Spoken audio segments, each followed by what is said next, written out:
Buenos días, muchachos. Voy a realizar la grabación de de la conferencia que tenía pendiente de parasitología, que es sobre tricomoniasis, parasitosis y sida, estrongiloidosis y triquinosis. Realmente el tema es son temas bastante largos. Algunos, o bueno, la mayoría de ustedes ya tuvieron la oportunidad de conocer sobre algunos de los temas que ya les voy a mencionar porque ya hicieron laboratorio, hicieron alguna tutoría. Del que me acuerdo, pues que hayan hecho en parasitología, laboratorio, es tricomoniasis.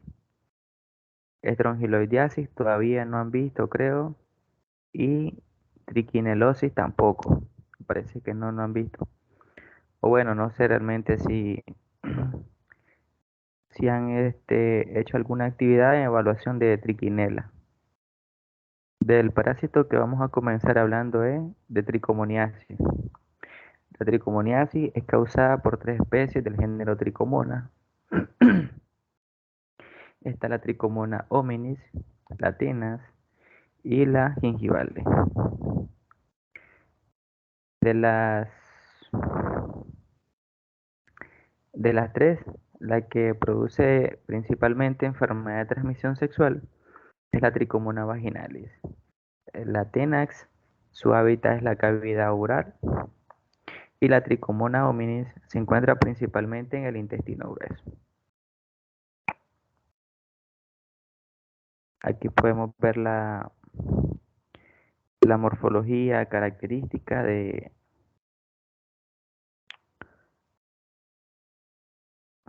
cada una de ellas. Una de ellas es la Tricomona tenax, eh, la hominis y la vaginalis. Cabe resaltar que la vaginalis también es de hábitat del aparato genitourinario. Está compuesta principalmente por flagelos anteriores, que son los que le permiten una movilidad característica. Tienen una membrana ondulante y un flagelo posterior a esta membrana ondulante. Tiene un axostilo que, que pasa todo el cuerpo, hidrogenosoma y un núcleo bastante lobulado. Hablando un poquito sobre la Tricomona tenax, que dijimos que está presente en la cavidad bucal,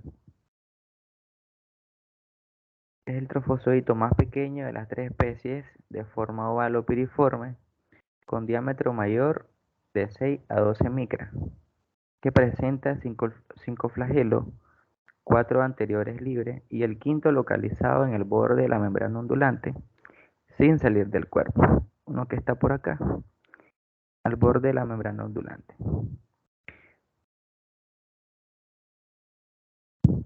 El de la Tricomona homine se dice que vive como comensal en el sistema digestivo, principalmente en el intestino grueso, sin provocar ningún daño a la persona. El trofozoito mide de 8 a 14 micras de diámetro y es el mayor. Y tiene de 3 a 5 flagelos y otro que se extiende a lo largo de la membrana ondulante para emerger libre en el extremo posterior. El axostilo se localiza en la región posterior. La costa es gruesa a lo largo de la membrana ondulante y en el lado opuesto se observa el citostoma, el núcleo es ovoide con un cariosoma central. Su periodo de incubación va dentro de 3 a 30 días. Este, cabe mencionar la Tenax. Esta se transmite principalmente a través de besos o la saliva o compartir algunos utensilios. En el caso de la Tricomona homini, como está en el intestino grueso, es decir, se puede transmitir por el agua o los alimentos contaminados. Y la Tricomona vaginal, que es una de las enfermedades parasitaria de transmisión sexual más comunes, que está presente en hombres y mujeres, es la especie más grande de las tres. Tiene forma oval o piriforme con un diámetro de 7 a 20 micras. Si bien puede alcanzar hasta 32 micras, el trofozoito muestra 5 flagelos, 4 anteriores libres y no recurrentes, a lo largo de la membrana ondulante. Cabe destacar que estas especies de Trichomona solo tienen una fase de trofozoito. Y también se presenta con mayor frecuencia en el embarazo porque en el embarazo el pH aumenta un poquito y se vuelve más alcalino, ¿verdad? El pH ácido normal de la vagina es de 4 a 4.5. En el embarazo tiende a aumentarse. Es por eso una de las causas con las que se presenta con mayor frecuencia este parásito en las mujeres embarazadas. En un estudio que realizaron sobre prevalencia de vaginosis bacteriana y tricomoniasis en gestantes del Centro de Salud Pedro Sánchez Mesa, esto fue un estudio que lo realizaron en Perú. Se obtuvo como resultado que el 34.7% de la vaginosis bacteriana y tricomoniasis un 3.3% en la población en estudio. Así también se encontraron signos y síntomas frecuentes en las gestantes con un elevado porcentaje: dolor pélvico, prurito vaginal, ardor al orinar, un 14.9%.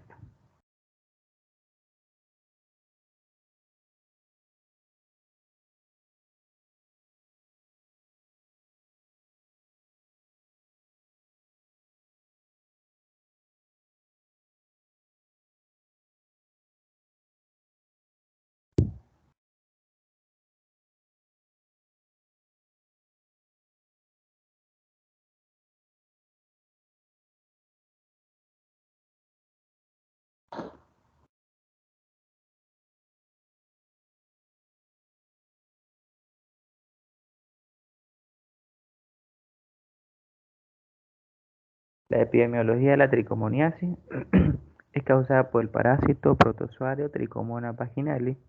Es la infección de transmisión sexual curable más frecuente a nivel mundial.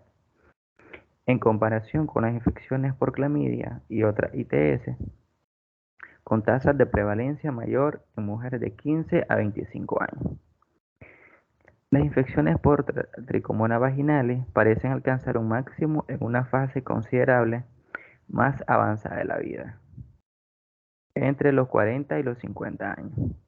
La tricomoniasis durante el embarazo puede conducir a un parto prematuro y a peso bajo al nacer. En personas con tricomoniasis o sus síntomas, es aconsejable el tamizaje para otras enfermedades de transmisión sexual, siempre que los recursos disponibles lo permitan. Es decir, toda enfermedad de transmisión sexual que causa alteración en la mucosa genitourinaria predispone a la facilidad de poder sufrir otra infección de transmisión sexual, producto de la alteración, ¿verdad?, de las mucosas, que facilita la entrada de otros patógenos.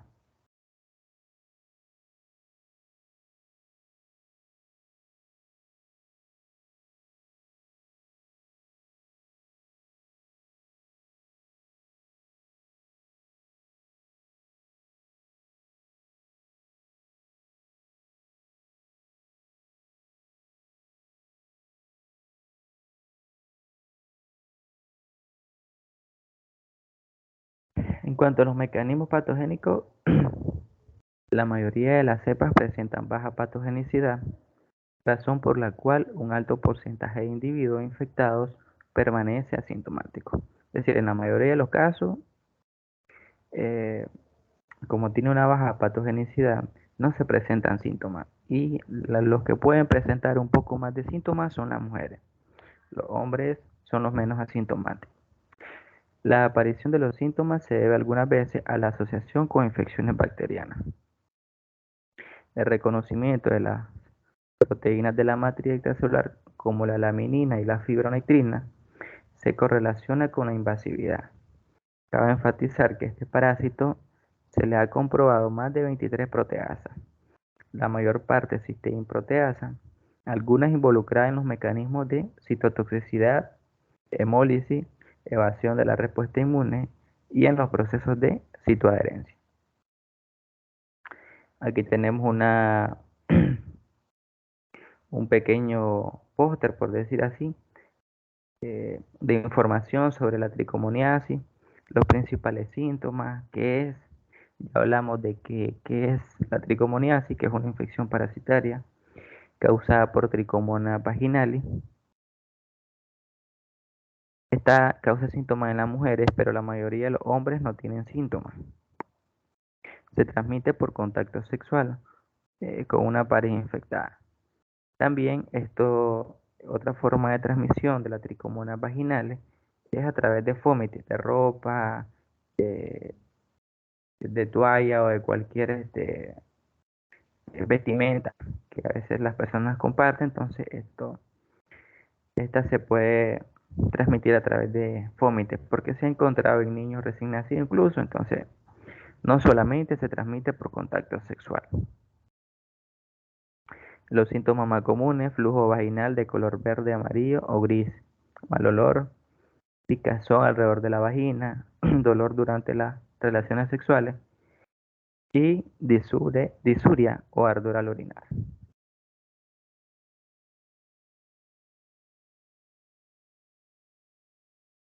El tratamiento que mayormente se utilizaba era la metronidazol. Es el metronidazol el tratamiento más utilizado para tratar lo que es la tricomoniasis. Pero ha venido presentando resistencia y se ha optado por otros fármacos. Una característica bastante en las clínicas, ¿verdad? En el cervix, en el cuello uterino. Este es un cuello uterino. Este es el endocervix y este es el exocervix. Entonces de acá es que se toma una muestra para Papa Nicolau. Se toma de aquí del exocervix y del endo. Esta es una característica bastante común de la tricomoniasis en las mujeres, que esto lesiones eritomatosas con un borde de fresa, un aspecto de fresa. Diagnóstico: pH mayor a 4.5, porque ya decimos que el hábitat de ella o favorece un pH alcalino. Microscopía al fresco, que se toma un éxodo vaginal. En uno, nosotros hacemos un froti para hacer una tinción de tricrómico de Gomori o de hematoxilina y eosina. Y también se hace inoculación de ese hisopado para hacer un examen al fresco. Como lo hicimos nosotros en el laboratorio, venimos, colocamos la muestra, ¿verdad?, en la solución salina, retiramos el hisopo, posteriormente procedemos a centrifugar. Luego de que centrifugamos por 5 minutos aproximadamente, descartamos el sobrenadante y con una pipeta Pasteur tomamos el sedimento y lo montamos en una lámina. Le colocamos su cubre objeto y estamos listos para observar. De manera similar como que fuéramos a hacer un examen general de orina. En cuanto a la parasitosis y SIDA, las enfermedades parasitarias han resurgido con fuerza tras el advenimiento de la pandemia del SIDA. El VIH tiene la capacidad de distorsionar la epidemiología, producir manifestaciones clínicas atípicas, alterar las pruebas diagnósticas habituales y disminuir la capacidad curativa de los antiparasitarios. Bien sabemos, ¿verdad?, que con un sistema inmunológico bastante debilitado, somos susceptibles a cualquier tipo de infección, no solo parasitaria, sino micótica, fúngica y bacteriana. De esos mismos microorganismos que habitan en nuestro organismo de manera comensal, que son parte de nuestra microbiota, en un estado de inmunodeficiencia pueden convertirse en patógenos. Realmente son oportunistas, se convierten en patógenos oportunistas. Una de ellas es la cantamoeba, ya dijimos que era una ameba de vida libre que causaba encefalitis granulomatosa, que afecta principalmente el sistema nervioso central. Y en pacientes con SIDA, además del caso de encefalitis granulomatosa mediana fulminante, se ha descrito la afectación cutánea o de senos de forma exclusiva. Es decir, también afecta a la piel. La Cyclospora cayetanensis es un coccidio, por ser una ciclospora, o sea, una espora que tiene una estructura o una cápsula que le brinda resistencia, también sobrevive a ambientes externos. Y en condiciones normales, pues no presenta mucha afectación o mucha morbilidad, pero en personas con inmunodeficiencia causa diarrea acuosa, anorexia, náusea y dolor abdominal de evolución cíclica, que termina cronificándose y que conduce a la malnutrición.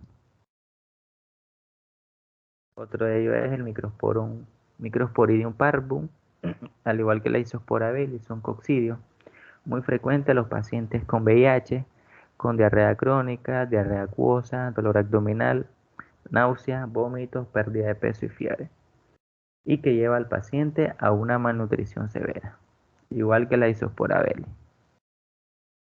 A otro parásito que también, miren, realmente son muchos parásitos que están asociados a, a cuadros graves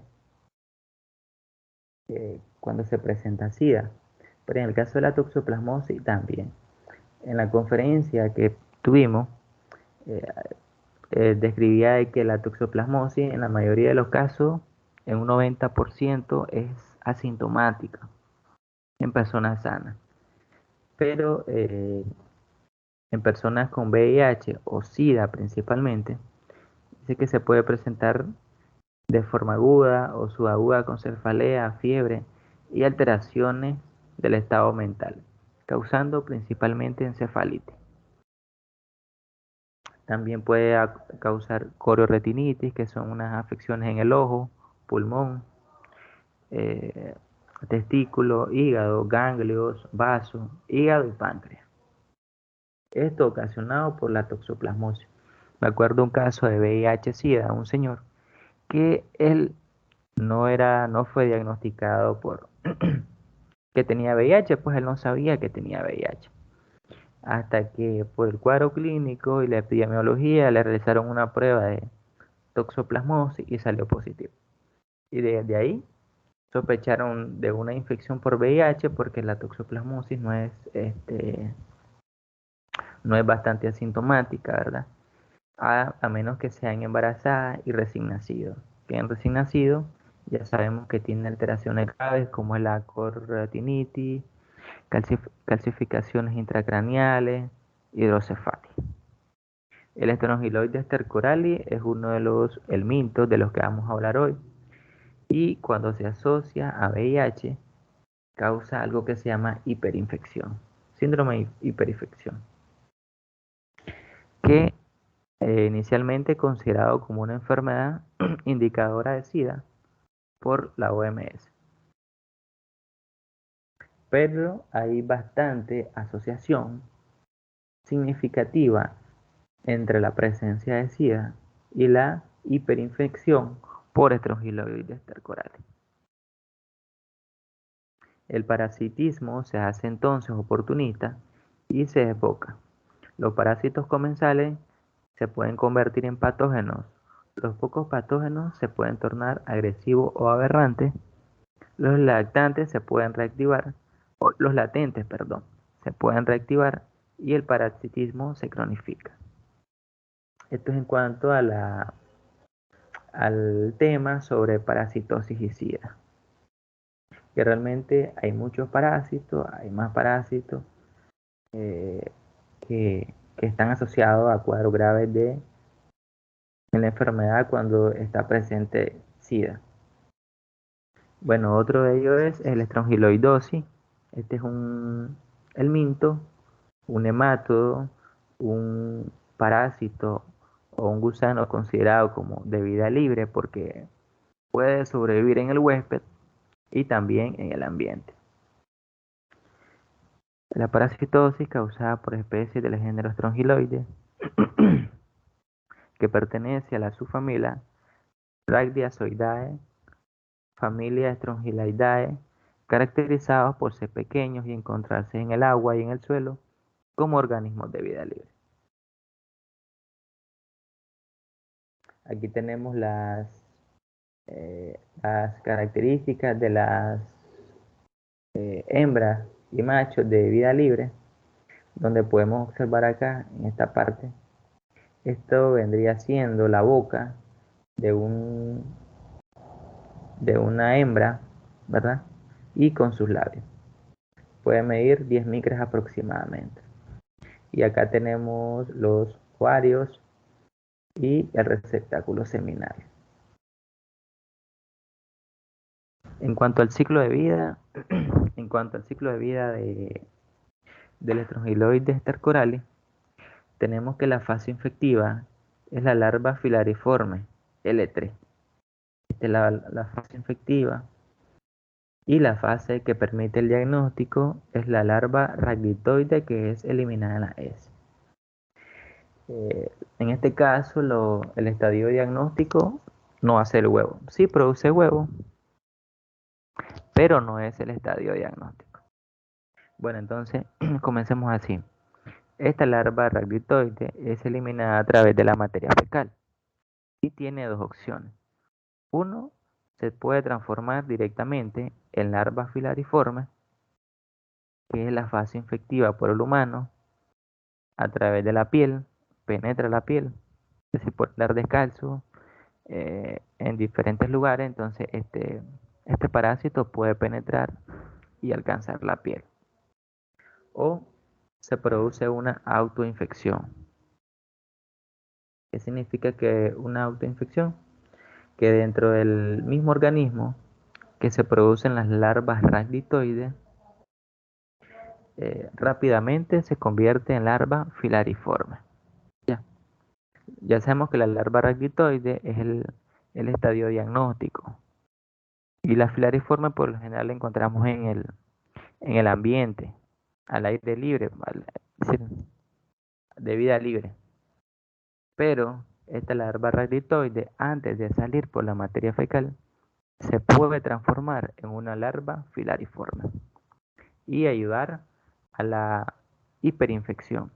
Esto es característico principalmente de personas con estado de inmunodeficiencia, no solo VIH, personas con trasplante de órganos que tienen que estar tomando tratamiento inmunosupresor, personas con cáncer, personas diabéticas, etc. Bueno, entonces tiene tres opciones esta larva rhabditoide: provocar una autoinfección sin salir del organismo o del intestino delgado principalmente, se transforma en larva filariforme, o cuando ya está fuera de la materia, en el ambiente, se transforma en una larva filariforme. O también se puede transformar en adultos resultando del ciclo de vida libre. Algo bastante característico de este parásito es que la hembra es partenogenética. Esto quiere decir de que no hay una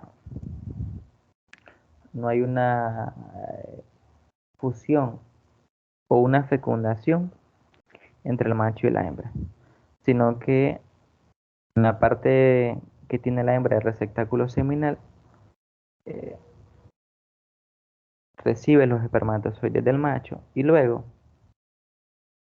se produce la generación de estos huevos. Es decir, la hembra puede dar origen a más huevos sin la necesidad del macho en algunos casos.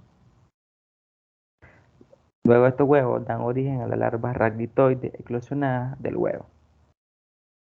Por decir así, un huevo da origen a la larva rhabditoide 1, larva rhabditoide 2, la rhabditoide se transforma en L3, que es la fase infectiva para el humano. La larva filariforme penetra la piel intacta para iniciar la infección humana. Luego, la larva filariforme entra a la circulación sanguínea, llega a los pulmones, penetra los espacios alveolares, pasa por la tráquea, faringe y es deglutida finalmente para convertirse en adulto en el intestino delgado. Luego está la hembra en el intestino delgado y los huevos son depositados en la mucosa intestinal y empujados hacia el lumen intestinal. Es decir, esta, esta deposición de los huevos que realiza la hembra dentro del intestino delgado es dentro de la mucosa intestinal, por decir así, dentro del tejido. Por eso es que por lo general no se encuentran huevos en la S, porque este huevo está dentro de la mucosa intestinal, dentro del tejido. Ya. Entonces este huevo da lugar a la larva rhabditoide, que luego es eliminada en la S. Se puede encontrar una larva filariforme si esta larva rhabditoide se transforma rápidamente en una filariforme. Entonces el estadio diagnóstico es larva rhabditoide, pares trongiloides tercorales. Fase infectiva, larva filariforme. ¿Por qué? Porque no vamos a encontrar huevos, porque esta hembra se encuentra en, en el intestino delgado, pero en el tejido, no fuera. Bueno, aquí está otro ciclo de vida de la Strongyloides tercoralis, ¿verdad?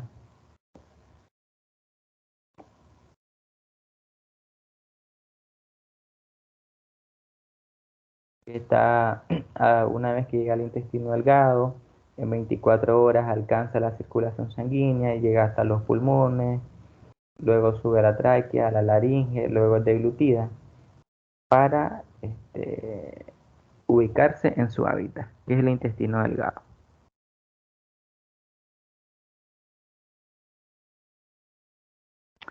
Así como datos generales para repasar, el estadio diagnóstico son las larvas rhabditoides en S. Estadio infectante, larva filariforme, L3. Mecanismo de infección, penetración activa de la larva L3 por la piel. O también se puede transmitir por comer agua o alimentos contaminados. Es decir, si en el agua o en alimentos contaminados hay larva L3, se puede, infectar a la persona, se puede transmitir. Hay otro, y los dos mecanismos de autoinfección, está la interna y la externa. La externa es de que las larvas rhabditoides se queden en la zona perineal, por decir así, no hay una buena limpieza, ¿verdad?, de la periferia anal y se transforman en larvas filariformes y estas van a penetrar por la piel, por la área perineal o perianal, vuelven a entrar. Y la otra es de que antes de que la larva rhabditoide sea eliminada a través de la materia fecal, se transforme en una larva filariforme dentro del intestino delgado. Pero estos casos son más comunes en pacientes con inmunodeficiencia. Así que el mecanismo de infección más común es penetración activa de la larva L3 por la piel. Hábitat de la hembra parásita es la mucosa del intestino delgado. Adultos de vida libre y L2, suelo arenoso. Importancia médica, larva currens e infección diseminada. Estas son las características del Strongyloides tercolaris. Larva rhabditoide L2, tiene un esófago rhabditoide, cilíndrico, bulbo esofágico y primordio genital. Esta larva L2 mide entre 200 y 300 micras. Algo importante es que cuando nosotros hacemos el examen general de S, se ve bastante sucio por la S. Eso es bastante característico de los estrongiloides.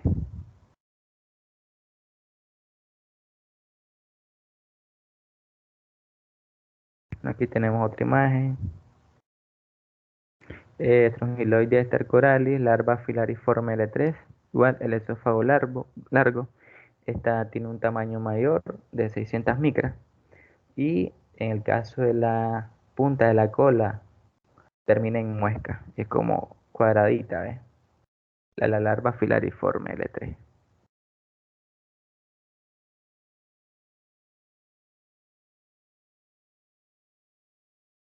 La larva filariforme L3. Ya sabemos que el estadio diagnóstico es la L2, rhabditoide L2, pero la L3, que es la infectiva, tiene esta característica. Cola termina en muesca. Larva rhabditoide L2 y la filariforme. El grosor de la L2 es más gordita, el grosor de la L3 es más delgada. El tamaño es más pequeño, este es más grande, y el estadio diagnóstico es decir, L2, rhabditoide L2, estadio diagnóstico, y filariforme, el estadio infectante.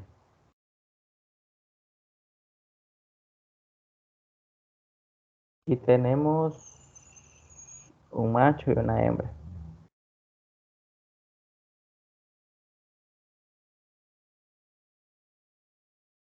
Las manifestaciones clínicas más comunes en personas sanas, el 30% es asintomático. Los demás, invasión de la piel, larva occurrence, reacción alérgica a las larvas que migran por la piel, dejan caminos tortuosos y pruriginosos. Es decir, como esta puede migrar a través de la piel, se observan estos caminos pruriginosos, por decir así, característicos de la migración del estrongiloides stercoralis. Miren acá, se ve en los glúteos y acá no sé, creo que es en el pie.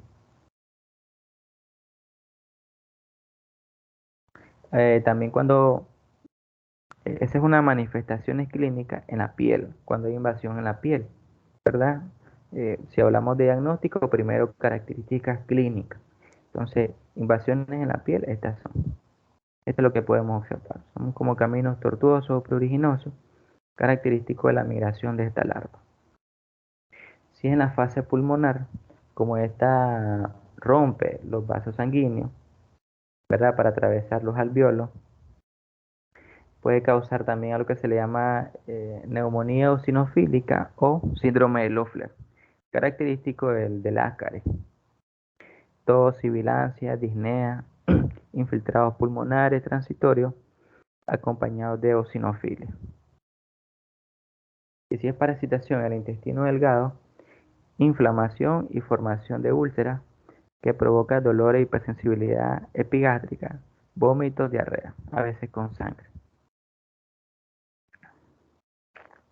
Dice, cuando hay síntomas de úlcera péptica, es decir, dolor o ardor en el estómago, como normalmente decimos, más eosinofilia periférica, porque si nosotros hacemos una biometría hemática, nos pueden salir valores de 15 a 40% eosinófilo en el diferencial de glóbulos blancos, más el ardor o dolor en el estómago, más si todavía encontramos esos caminos tortuosos o erupciones pruriginosas en la piel, ya sea en los pies, eh, en los glúteos, como observamos en la foto. Y todavía si hay tos, disnea, sibilancia, de la síndrome de Loeffler, es decir, las manifestaciones clínicas más comunes, infección en la piel, cuando hay la migración a través de los pulmones y la parasitación del intestino delgado. Cuando están en pacientes inmunocomprometidos, eh, se daría el síndrome de hiperinfección y la mortalidad puede llegar hasta el 86%. En este caso hay una diseminación masiva de larvas por todo el cuerpo, exageración de la clínica de los pacientes sintomáticos, es decir, todo lo que les presenté se observa el libro en los pacientes con SIDA, por decir así, inicio brusco, dolor abdominal generalizado, distensión y fiebre, petequias. Las petequias son aquellas cuando se producen rupturas de los vasos sanguíneos o de los capilares, unos puntitos rojos. Ya, cuando hay una fragilidad capilar, se dan esas petequias. En este caso, la fragilidad capilar se va a deber a la ruptura de los vasos sanguíneos producto de la migración de las larvas. Tos, sibilancia, hemoptisis, es decir, tos con sangre. La eosinofilia puede estar ausente porque no hay una buena respuesta inmunológica. Diagnóstico: debido a que esta parasitosis cursa con signos y síntomas que pueden atribuirse a otros agentes etiológicos, es necesario hacer el diagnóstico diferencial con apoyo en las técnicas de laboratorio apropiadas. Una biometría hemática con diferencial permite obtener el grado de anemia y el porcentaje de eosinofilia y linfocitosis.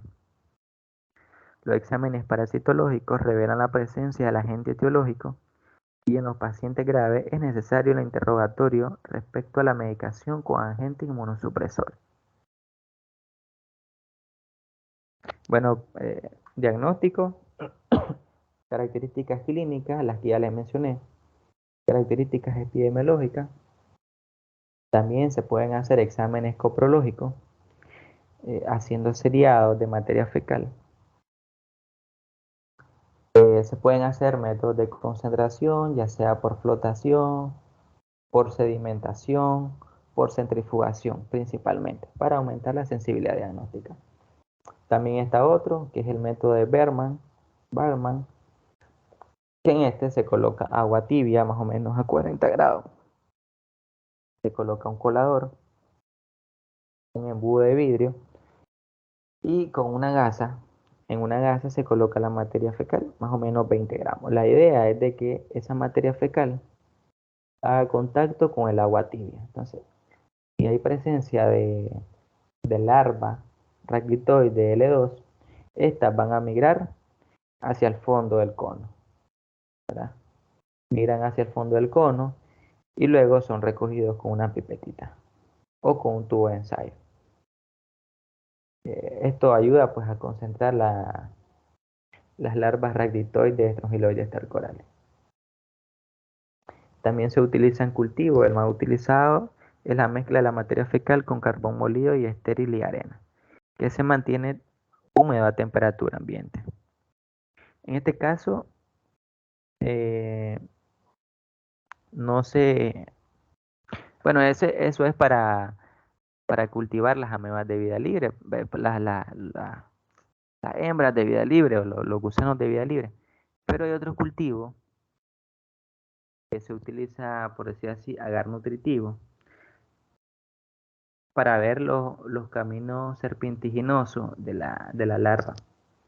Es decir, en la larva hay bacterias y cuando nosotros inoculamos una pequeña porción de materia fecal en el cultivo, las larvas van a migrar a través del agar. Entonces, no se van a cultivar las larvas, sino que se van a observar esos caminos producto del crecimiento de bacterias. Como ellas arrastran bacterias, entonces los caminos que nosotros vamos a ver son uno por las larvas, pero quienes dejan la evidencia son las bacterias. ¿Entienden? Bueno, otro parásito que está incluido en la conferencia, ¿verdad? Es la Trichinella spiralis. Esta es un parásito, un helminto, que se transmite principalmente a través del consumo de carne contaminada o mal cocida. Esto que observa en la imagen es una biopsia y en esta biopsia hay dos células nodrizas, esto se le llama célula nodriza, y en cada célula nodriza hay una larva muscular, característico de la trichinela. Es decir, por lo general, esta célula nodriza es una interacción entre el miocito, que es la célula del músculo esquelético, y la larva muscular. Se forma una célula nodriza. Por lo general, siempre hay una larva y una célula nodriza. pero cuando hay una infección, ¿verdad? Bastante diseminada, pueden haber dos larvas y una célula nodriza. Pero en este caso hay una y una, relación 1 y 1. Los helmintos del género Trichinella son parásitos de una gran variedad de especies de mamíferos, tanto domésticos como silvestres, incluso el humano. La larva infectiva, también conocida como larva muscular, es la fase de desarrollo que se caracteriza por su importancia en la transmisión, la patogenia y el diagnóstico de la triquinosis. Está la larva muscular, está la larva recién nacida, que es la que se encarga de migrar. La larva muscular es la que ya está, por decir así, en su hábitat. Y la larva recién nacida es la que migra. Una de las características morfológicas es que los machos miden entre 1.4 y 1.6 milímetros de longitud por 40 micras de diámetro y presentan dos apéndices caudales lobulados sin espículas copulatrices. Las hembras, por lo general, son más grandes, miden entre 3 a 4 milímetros de longitud por 60 micras de diámetro y tienen el extremo posterior romo y redondeado, que es este de aquí, ¿verdad? Extremo posterior romo y redondeado. Poseen un solo ovario que se ubica en la parte posterior y producen óvulos con 3 cromosomas. Luego sigue el útero y después la vulva. La larva recién nacida miden 120 micras de longitud por 7 micras de diámetro y tienen un conjunto de células, quizás germinales pero no órganos. Las larvas musculares miden 1.2 milímetros de longitud por 40 micras de diámetro y se encuentra en el músculo esquelético dentro de una estructura denominada célula nodriza, en proporción de 1:1. ¿Cómo? La que nosotros observamos en la foto. Esta es una célula nodriza, esta es una biopsia del músculo liso y lo que observamos acá es una larva muscular. Ciclo biológico, eh, los, los chanchitos comen ratones, ¿verdad? Y nosotros nos comemos a los chanchitos. Y así se produce la infección, términos básicos. Hábitat principalmente el músculo esquelético, donde hay una interacción entre la larva muscular y el miocito para que se forme la célula nodriza. Los malestares, los primeros 5 días de la infección y hasta los 15 días post-infección. Son los más comunes: malestar general, dolor abdominal, diarrea, cefalea, náusea, vómito, escalofrío, fiebre, eosinofilia, fotofobia, aumento de la CPK, edema localizado y generalizado, muerte e infecciones masivas. En términos generales, el diagnóstico se basa en datos clínicos, epidemiológicos, de laboratorio clínico, parasitoscópico e inmunológico.